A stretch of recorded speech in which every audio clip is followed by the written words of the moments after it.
We give props to Helen. What a woman. Step on my face, Helen.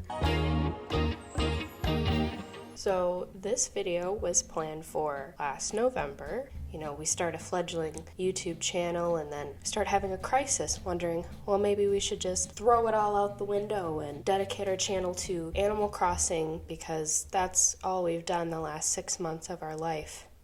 Am I right, ladies? So relatable. And then I moved. So that on top of everything just made me very unproductive. And now look at that. What do you know? It's already summer. There's a lot more of you here than when I left, which honestly is a shock. Who would have thought? Not me. And you know, even if some of you out there are robo accounts, I don't care.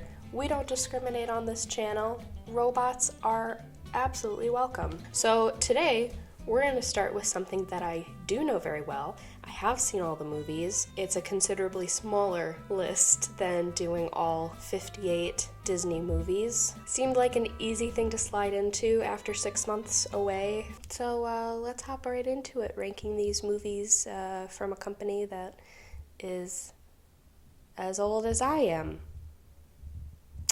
Okay, I've got my blue light disrupting glasses on, so now you know we mean business. Again, back on Tier Maker, I did not make my own tier list with my own categories because I'm lazy. That's it.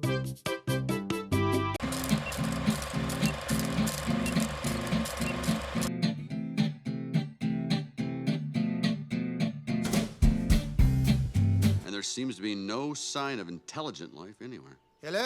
Oh, yeah! Ah! The common opinion is that the Toy Story movies get better with each one. I think the reason why the later ones are so good is because there's character growth and development from especially Woody and Buzz that has no meaning without the first movie. Personally, I think 1 and 2 are way funnier. I think 3 and 4 more so rely on, as with most Pixar movies, they want the emotion to drive the story. Even Toy Story 1 has some emotional beats. I think they're ones that are a little more subtly sad. Buzz's moment when he can't fly, that hit me a lot harder as an adult, and I never really caught on to that as a kid.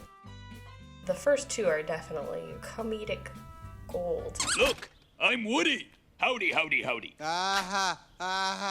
Give me that. I don't know if it's perfect, so I think awesome. We drew one of you dying because our teacher said it would be more dramatic. It isn't the best. Like, some of the story points are kind of slow. The pacing is a bit slow. The music does slap.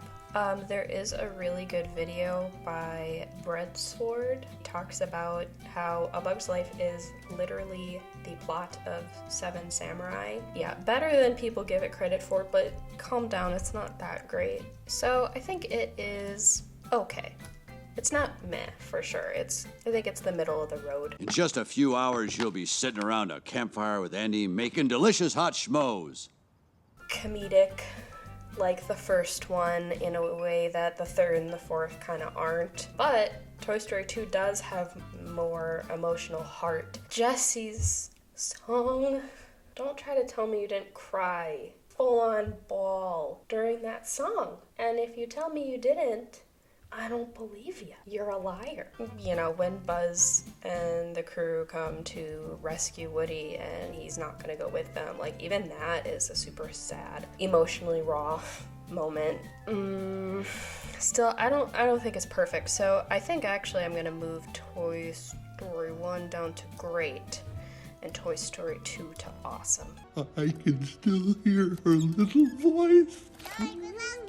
Hey, I can hear it too. Monsters Inc. is so good. Animation hasn't aged super great, but who cares? Good music. Some people might think Billy Crystal's performance is over the top, but I love Billy Crystal. He's also in a lot of my favorite movies of all time, so he is the man. Yeah, I think it was really well cast. I think this is gonna go in awesome. is awesome. Again, don't think it's perfect, but it's pretty darn close.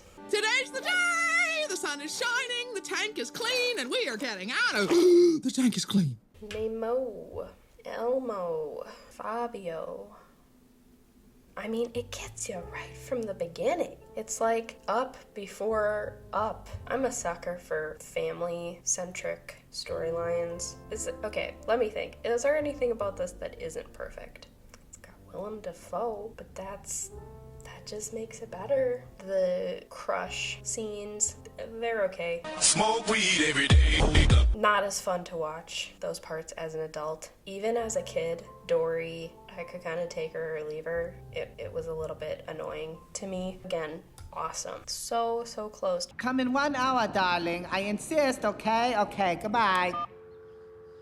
Incredibles, however, perfect. Wouldn't change one thing. It is enough of the action without it being overwhelming, like I think it is in a lot of superhero movies. The family storylines just really gut punch me. Yeah, it's perfect. I have no notes. What am I gonna say? Edna's not iconic.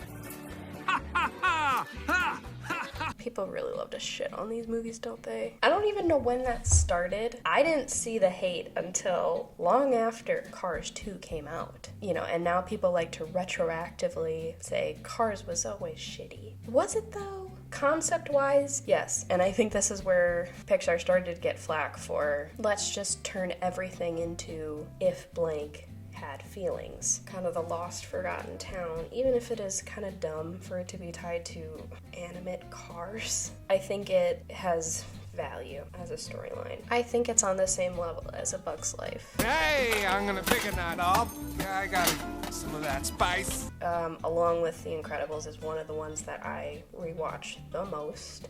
I just got to debate if I want to put it in perfect or awesome. TikTok musical aside, it doesn't seem like it's talked about that much or it's that many people's favorite, and I don't know why that is. I don't know if it seems kind of boring to people. I guess I could see that maybe for people who do have little kids, they made it more for adults than for kids. Ratatouille just has such an ambiance about it. It's kind of like watching a Ghibli movie. Like, you just get all the feelings, all the emotions of being somewhere else.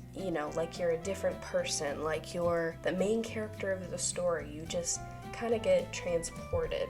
It's charming. It has a good message, although, health inspectors may not agree. A storyline that truly can only exist in a Pixar movie. If this was reality, everyone would be sick. Yeah. Why am I fussing about this? It's perfect. It's perfect.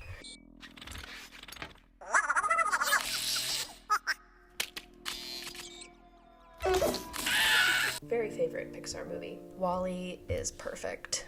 It's so sweet. The idea of robots falling in love, like,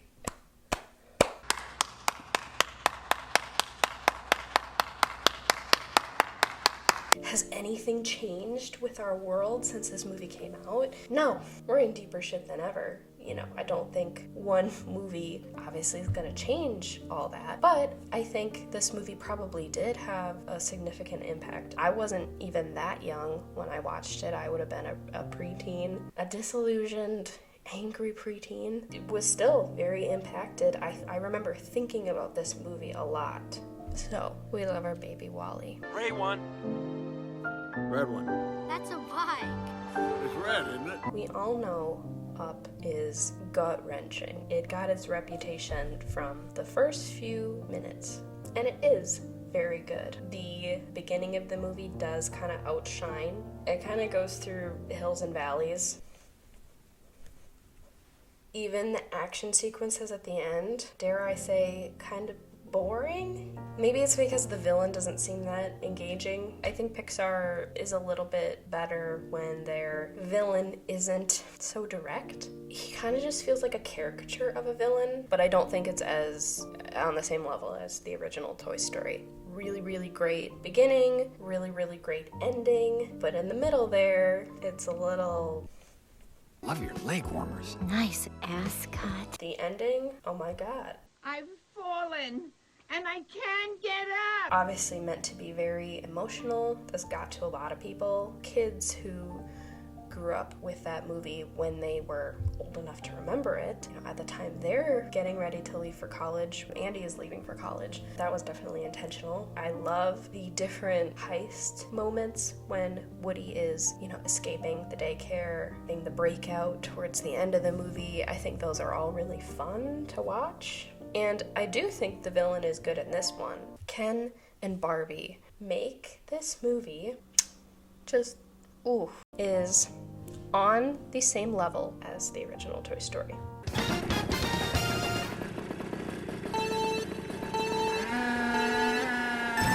It's the same thing they tried to do with Finding Dory, where they're trying to center the entire movie around the comedic character. I think that's a horrible decision. The comedic character is the comedic character for a reason. Definitely worse than Cars 1. I don't think it's awful. I think it's just bad, but the spy thing is fun, and the idea of the international race. Hey there, guy, can you borrow me a battery? What in the hell is this guy saying? It's no fucking logistical sense how they're getting these cars around the world for this international thing. But whatever. I don't want to get married. I want to stay single and let my hair flow in the wind. Here's the thing. Brave was not the movie that I thought we were gonna get. I love the mother-daughter thing, and it's not what I would have expected. Teenager and mother seeing to eye, kind of like almost like a Freaky Friday situation. Obviously that's not what happens. Spoilers, they don't do a body swap. Just one of them gets turned into a bear. I have been to Scotland once. I want to go back every day. Whenever I watch this movie, those feelings are insurmountable because they did such a beautiful job of painting how beautiful Scotland is. It has some hits and misses for me. Good. I think it's there with Up. Loud. Sweetie, turn the lights on while you're down here. You're going to ruin your eyes. I think this was the way to go if they were gonna do a sequel. The message is also really interesting and kind of hits me. I think so many of us grew up being told, like, we can do anything, you know, follow your dreams, you can do anything as long as you believe you can do it. And I think that's a dangerous message. You might not get what you dream, which kind of seems so contrary to Disney as a whole. So having so much tunnel focus on this is specifically what I have to do and this is my roadmap for life, and if I don't end up here at this point in my life, then It means You have no skills and you're a loser! you know, putting so much weight on having a specific goal in life can be really dangerous because then it makes you feel like a failure if you don't get it. The reason you don't get something might be out of your control. You kind of need to make your dreams work for you. Is that what I'm trying to say? Like, kind of figure out what your strengths are, and maybe there's a new way to tackle your dreams that you didn't think of before. Mike does end up getting to work kind of his dream job, but it's not what he thought it was going to be. Hey, good evening. How are you? Nice to see you. I tell you, it's great to be here in your room. Where you from? Makes the first movie have so much more meaning. That's ultimately what a good sequel does. It expands upon the first one and makes you see the first movie in a different light. Yeah, that was a long-winded way of saying I think Monsters University is good as a sequel. So I think it is great. I would die for Riley. I would die for Riley. Okay, haircut. Time to prove it. Inside Out, to be honest, I don't have a whole lot to say. I'm gonna kind of breeze over this one. It just didn't really grab me. I know it's kind of the point, but Joy is a very unlikable main character. That makes it kind of a struggle to watch, and I don't have a whole lot more to say about it. So sorry to Inside Out. I think I'm gonna do it. I think it's worse than Cars. I can't believe I'm saying that, but if I had to pick one right now to sit down and watch, I think I'd pick Cars. Is that weird? Am I weird? I don't know. Let's not think about it too hard. I made myself watch it a second time because I know that I have a habit of making a quick snap judgment about a movie and that I need sometimes a couple watches, and I know that about myself, and I try to curb those judgments and give a movie a fair shot. But you know, it was just a stinker. Sorry, Pixar. I know it gets an infamous bad rap because of the weird hallucination drug scene. It was sweet at times. I think the concept is cute. It does remind me of like a premise for a children's book or something. And visually, again, stunning. I don't think Pixar can make a truly awful movie, but it's bad. It's not on their level. It's not to their standards. Look out! So cute! Does a better job with centering the story around the comedic role from the first movie. They definitely used that to their advantage, but there's more going on with the storyline, which I think saves it. The end kind of quite literally goes off the rails. Didn't love that. You know, does the emotional moments of the story really outweigh the rest of it being subpar? It's meh. It's gonna go there with Inside Out. Wow. I kind of talked about this one already. Cars 3, I think, better. They saved themselves a little bit from the disaster that was Cars 2. Kind of like they have done with the Toy Story franchise, having the story come full circle. You know, if you're gonna do the sequels, at least do them right and don't just keep dragging them on and leaving everything on a cliffhanger and dear God, please end my misery. It's meh. Yes, it is I, Frida Kahlo. Coco is very good. It has the emotional strong points. It holds up with the rest of the movie. There's strong moments of, you know, action, and it was weird when it came out because I kept thinking that it was a Disney movie and not a Pixar movie because obviously the use of music is something new for Pixar. Instead of just having a bomb score like they do with every other movie, they decided to make it a full-on musical. It's so pretty. Even if I didn't have any sound on, I would watch it because it just looks so goddamn good. It is awesome. The point is, everyone's hitting the sack. Everyone's getting the sleep that they lack. I don't think there's anything original that I can say here. It already has a lot of criticisms against it. I think all the criticisms are pretty valid. The villain you can see from a mile away. The weird way in which we do a full reset and we completely forget that the first movie freaking happened. Like,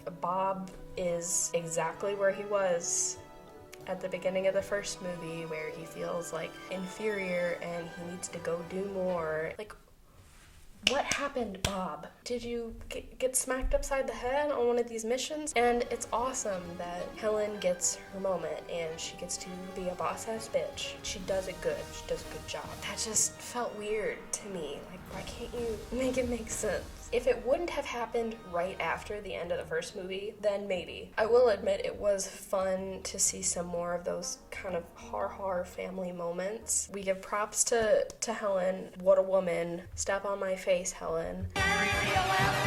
It was okay. Duke Kaboom, Canada's greatest stuntman. Huh. Oh yeah. Huh. Huh. I had to watch it a couple times because obviously the first time I went in there, of course, I came out not a bad thing to say. They could have murdered my family and I would have been happy because I was just so elated and like emotional and still had tears running down my face and oh my God. I will say the main issue I had with it, you've built this franchise on friendship, right? You Got a Friend in Me, all the songs about friends. Then in the fourth one, the only time you get to see Buzz is with all these camper shenanigans and trying to find Woody. I'm sure the story relevance of that was Woody being separated from his friends so that he could kind of be his own person and see what he actually wants and get a 401k, achieve his life goals, whatever. And they have, you know, a super heartfelt moment at the end between Buzz and Woody. But beyond that, but you got a friend in me.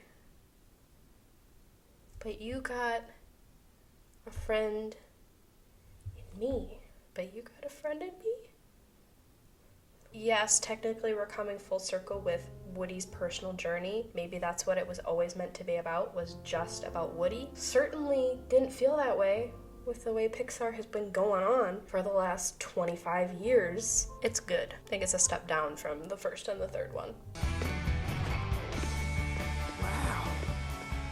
He is terrible.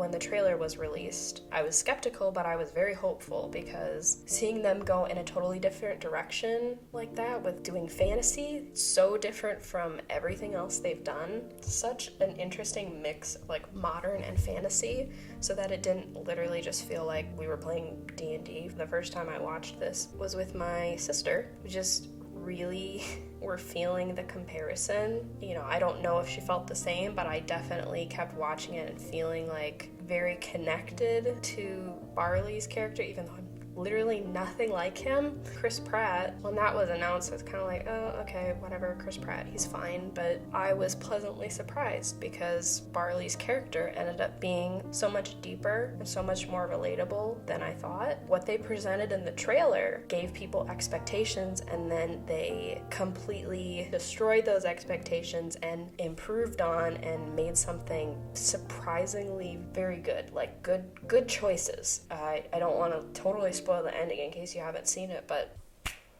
I don't know that it's been around long enough. I haven't seen it enough times that I can put it in perfect. It hasn't quite grown on me in that way yet, so I think it's gonna go in awesome, but definitely has a very special place on this list for me and has a lot of personal significance to me, probably more than any of the other Pixar movies.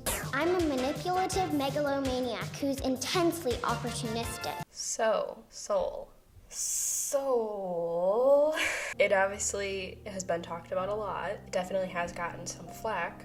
You know, people of color agreeing and disagreeing about, is this movie sending a good message or is the message kind of skewed? I can't say. I'm going to probably leave some different articles in the description about the controversy on this film. Please give them a read.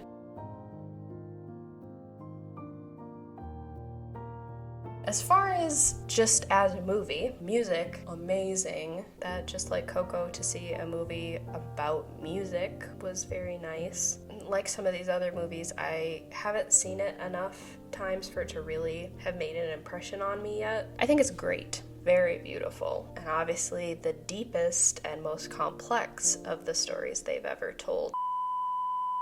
That's it. I hope you enjoyed this video, and if you did, maybe give it a like, maybe subscribe. I have no idea how I got, 70 some of you to subscribe without me uploading a damn thing in 6 months, but somehow you still ended up here. So for people who aren't subscribed, I guess there's some secret to behold with subscribing to my channel that I am not yet aware of. And I definitely will get around eventually video ranking the direct-to-video sequels, prequels, what have you, but there's just so many of them. There might be some that I haven't ever seen. Eventually I will get around to doing that one, but I just don't feel confident enough right now to judge them accurately, so that will come someday. And I will say that for people who aren't as keen on Disney, if that's not the reason you're here and you're hoping for some other types of content, I will be making other types of content. I definitely cannot just devote myself to being a Disney only channel. I would personally get bored. As much as I love Disney, I love many things. I am a complex individual. If you have anything in particular that you'd like to see, read every single comment.